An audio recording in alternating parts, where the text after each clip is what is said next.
Greetings, it's your boy Cypher Da MC, the Muhammad Ali of MCs, the Bronx Don himself, coming at you once again. It is Wednesday, July 26th, people.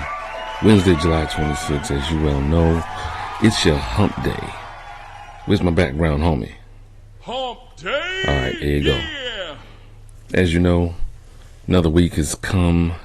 We're in the middle of the week. I'm here to get you through your middle of the week, towards your weekend. I know you're looking at the title, DJ is on point. Steph Curry, Kyrie. He's on fire! I know you're looking at the title of today's podcast episode, and you're like, what in the world is he talking about? Are we about to take a blasting from the past? Yes, we're about to take a trip. But first and foremost, of course, you know, I appreciate, if you've been rocking with me for a minute, I appreciate you downloading the podcast, all that sort of good stuff. We're worldwide. We've hit in every country, every continent. So that I'm grateful for. God has been good. Of course, you have, you know, the YouTube channel. If you're rocking with me there, subscribe, all that good stuff. Because you could have been anywhere in the world. And you most likely are, but you're here with me. I appreciate that. Shout out to Jay-Z. We're going to get through our disclaimers so we can be sure that we cover everything. I'm not a relationship expert or a psychiatrist or psychologist. Nothing of the sort. I'm not a sex therapist or family therapist or guru of any kind or even a financial guy, you know. I don't have any masters or doctorates on my wall from Harvard.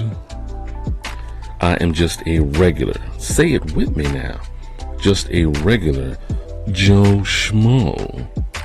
Just a regular guy giving me the benefit of his experience, maybe some wisdom, I don't know, as we are on this journey, on this thing called life. And I say we, because I'm on this journey with you to be the best version of ourselves. So every day it's a challenge, every day it's something new. We have to continually work at it. We're not there yet. Every step we're going to climb that mountain together. We're going to climb that mountain, you know, be each other's support system, because guess what? Once you take that one step up that mountain, you have another step, then another step. So you have to keep going at it. There's facts, man. We're about to dive right in like Michael Phelps, Olympic style. We're about to dive right in. And I know you're looking at the, like, what have you done for me lately? What have you done for me lately? So I'm gonna give you a little bit of backdrop how this came to me. It came to me early in the week. I really don't know how. Again, I never know how these things play out. So if you're from my era of music, Janet Jackson was one of the biggest stars of all time. She was the Beyonce of her time. Yep. She was the Beyonce of her time. So, of course, you know, all these little girls and stuff, they see Beyonce, like, oh, she's the greatest. If you saw Janet Jackson in her day, she was the Beyonce of her time. So, did a little digging, did a little research, of course. Now, of course, Janet is the youngest sister of the Jackson family. Arguably, probably the most gifted family of music during the 80s and 90s. Like, everyone was putting out songs, you know, songs, hit after hit after hit. But there was some early going trials, of course, for Janet, being the youngest. And of course, Joe Jackson. They used to call me Crazy Joe, Daddy but now Joe. they can call me Fat Man. He had a hand in just about everybody's life, you know, career-wise. So, what have you done for me lately came from her third album. This is something I found out. I thought it was maybe her second album. It was actually her third album. Her first album she came out with when she was 16 years old. 16. So, you know, you got that teenage angst, that teenage, oh, I know it all, blah, blah, blah. I don't think Janet, it was like that in this family. Joe was pretty much do it my way, whatever. As a matter of fact, he had a hand in her first two albums. The first one was named Janet. The second one was named Dream Street. I know, I don't remember either one of those. Albums. And I was big in 80s music. So anyway, this song came from her third album, Control. I think she was about 20 years old. This is like 86. So this song right here, What Have You Done For Me Lately? It was like, I think she was either married to or just getting out of a marriage with one of the DeBarge guys, James DeBarge, which was another prominent musical family. A bunch of light-skinned dudes with good hair. Bruh. That's all it is. That's all I remember. They had the song Rhythm of the Night. I don't know. It was good though. Do the beat in the rhythm. I'm not gonna try to sing it for y'all.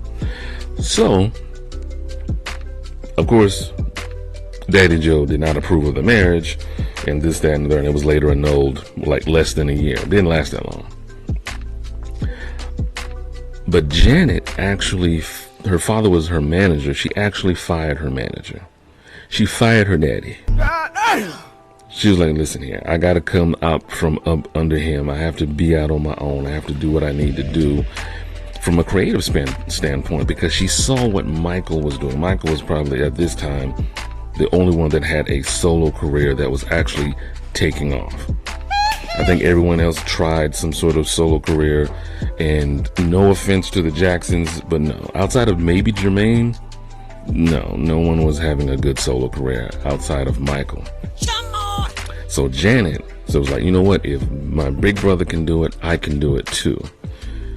So of course she wanted to have her freedom though. She wanted to have that creative freedom that a lot of artists want but did not have. Plus, her father was not, so there was a big hullabaloo about all that.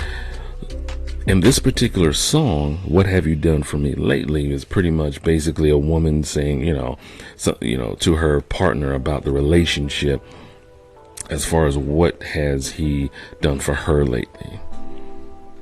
And this leads to today's topic, like, what have you done for yourself lately? What have others done for you lately? You have to first ask that question of yourself. Look at yourself in the mirror. It's going to be a total Jackson reference day.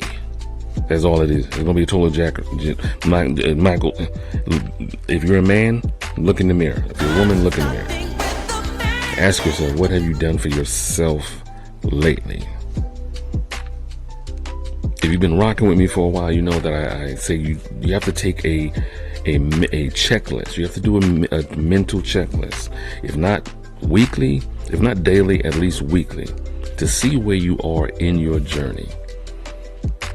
Most of us don't have jobs that we are happy to go to. Well, I'm ready to go to work today. Oh my gosh, I can't wait to help people.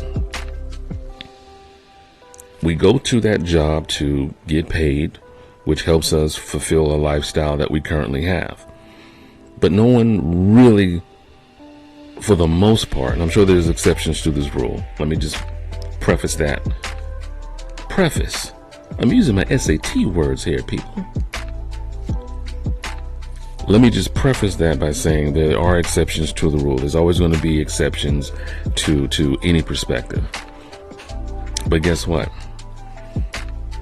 Not everyone is going to say, hey, I can't wait to go to work. I'm going to do, I can't wait to help people. No, you're going there to get paid. That doesn't mean that you don't go there with a positive attitude. You can have a great positive attitude. Hey, I'm ready to, go through the day, get this day over with, blah, blah, blah. You could be in good spirits. But when it comes down to the job, no one is happy to be there.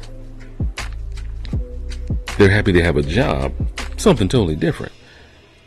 But if you are happy with what you are doing, then that in and of itself is a different type of happiness. That's what we call joy. That is what we call fulfillment. When you are so into what you're doing, you're just, oh my gosh, I can't wait to get this done. I can't wait to do this. Oh my goodness. You're actually excited about what you're about to do. If you don't have that excitement, then you're sorely lacking. So ask yourself, what have you done, number one, for yourself lately? And number two, what have others done for you lately? We'll approach the second part of that after the commercial break, but ask yourself, what have you done for yourself lately? Like, if you have been taking your checklist weekly, saying, okay, if I want to have this amount of money in this amount of time, have you been setting realistic goals for yourself? When I say realistic goals, I'm talking about you have to set these goals from a realistic expectation. Like, you can't say, well, in a month I want to have $10,000. If you are working at Chuck E. Cheese, do you know how many hours that you have to work at Chuck E. Cheese in order to get $10,000 that month? I'm just using Chuck E. Cheese as an example. No offense to Chuck E. or the cheese. But let's face it, if we do not have realistic expectations of where we want to be, our goals, if we don't put them in a realistic setting, first and foremost, it's not going to work, and we're going to get discombobulated. We're going to get all upset. We're going to get bent out of shape. We're going to get, oh, it's never going to happen. Oh man. And you know what you're going to do? You're going to end up quitting, or you're going to end up just stopping. Doesn't mean you've quit, but stopping, quitting. Are you dreaming of a better credit score? Ready to take control of your financial future? Introducing Credit Rent Boost, the innovative solution to boost your credit with your rental payments. With Credit Rent Boost, everyone, time rental payment becomes an opportunity to strengthen your creditworthiness. Watch your credit score soar as you build a positive payment history effortlessly. Why not get credit for the rent you pay and unlock doors to better financial opportunities? Join the thousands who have already experienced the power of Credit Rent Boost. Don't let your rental payments go unnoticed. Another added benefit is that you can also get credit for rent you've paid for the last 2 years. Credit Rent Boost, unlocking your path to a stronger credit score.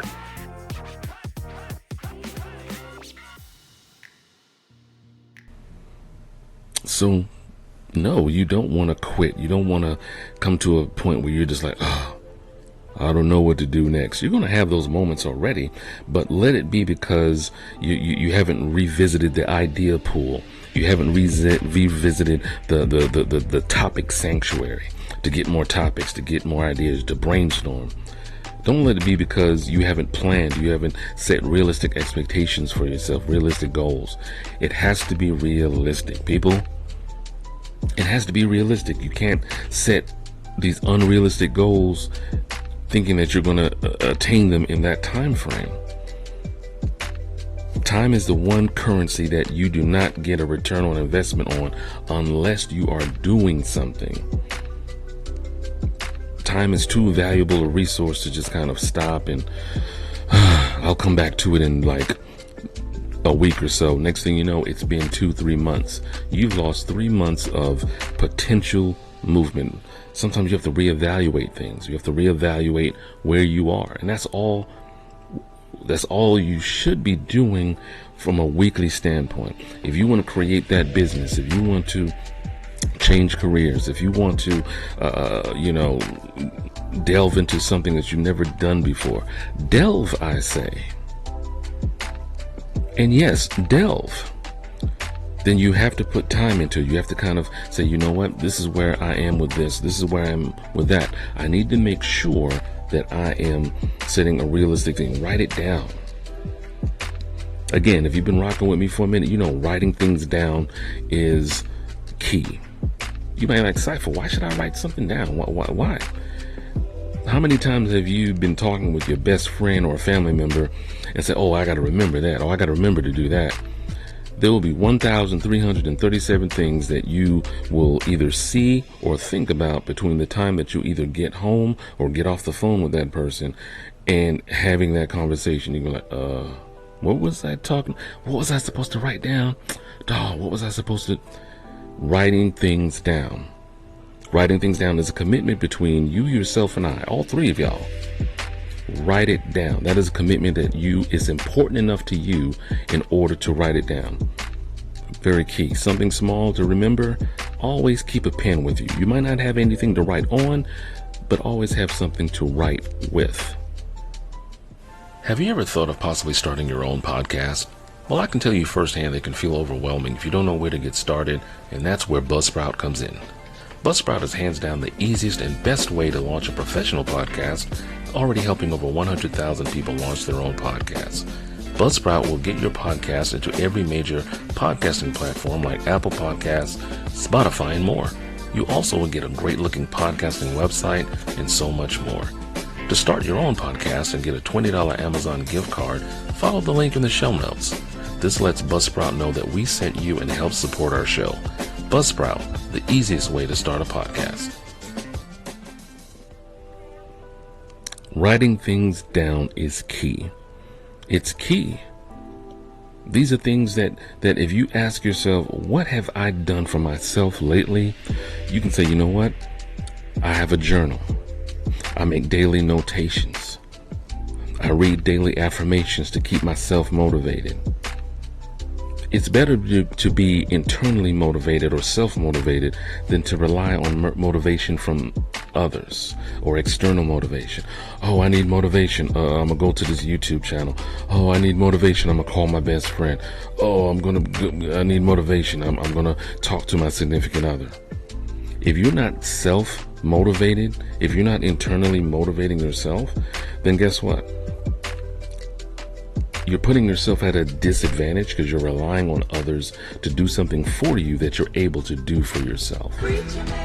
Every now and again, we do need an external motivator. There's nothing wrong with that, but it shouldn't be heavily relied upon. It should be like 85 to 15%. 85% to 15%. 85% me, 15% everything else, everybody else. All right? So let's do that. Let's do that this week. Continue to focus on this week here. You got the remainder of this work week right here. Write things down. Write things down. Because you need structure. You need organization. Before I even thought about creating an LLC, I had ideas. I'm an idea guy. I come up with stuff all the time. But it was all up here. Or it was all in notes and jumbled around and things of that nature. It was like an old school way of doing taxes.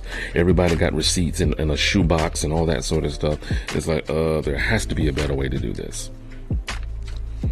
How did I get my LLC thing situated? I had to have someone help me. I had to have someone that saw the value in me and saw the value in what I was doing to say, you know what, you're everywhere. Let's get everything structured. Let's get everything organized. And this is where you have to look around you and ask, what have you done for me lately? To those around you. If individuals or so-called support you, whether it's your significant other, members of family, friends, colleagues, the counter lady at the gas station, whatever. You have to sit there and you have to ask them, what have you done for me lately? Are you helping me brainstorm with ideas? Are you coming to me with, hey, here's a suggestion that you may want to do? Oh, I know someone that can help you with that. Let me get you their information. Oh, you need to kind of blow up your whatever. You need to get the word out. I can help do that and actually take action. You want people in your corner that are going to take action. When Janet was asking her guy in the video, she had really big hair. Janet was a little chunky at this point. Well, not really chunky. She was thick, but she had like really big hair. I don't think it was hers or whatever. But she was asking him, what have you done for me lately? She was looking for him to take some sort of action. Like really, think about, okay, what have I done? Okay.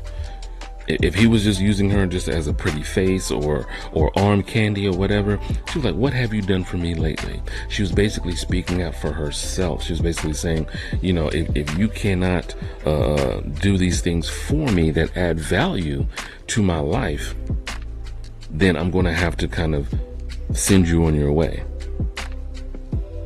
I mean, hey, you can love family from afar. Hey, friends, I'll see you later. I got things to do. If they're not adding value to what you're trying to do, if they don't see the value, they don't see your vision and where you feel that you need to be and where you're going, then they're just dead weight. Don't shoot the messenger. They're just dead weight. They're just waiting for you to succeed to say, well, yeah, I was there all the time. I knew it all the time. I knew there were going to be this, that, I did this, I did that. You don't want any people riding your coattails. It's kind of hard to walk. It's kind of hard to walk that successful walk when you got people riding your coattails. Yeah, that's true. And should put that on a shirt. but writing things down. So key things today that I want you to take away from this episode: write things down. Again, it is a commitment between you, yourself, and I that this means that this is important to you, that this has meaning to you. Ask yourself also, what have you done for me lately? Look in the mirror. What have you done for yourself? Have you made you a priority?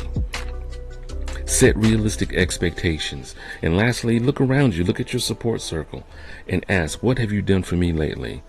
Are they taking action? And I promise you, you'll be on your way in no time. This has been your boy, Cypher Da MC, the Muhammad Ali of MCs, the Bronx Don. And as always, before you love anyone else, you gotta first love yourself. And I'm out this thing. Cypher. I will not lose. Let me tell you dudes what I do to protect this. Shoot at you actors like movie directors.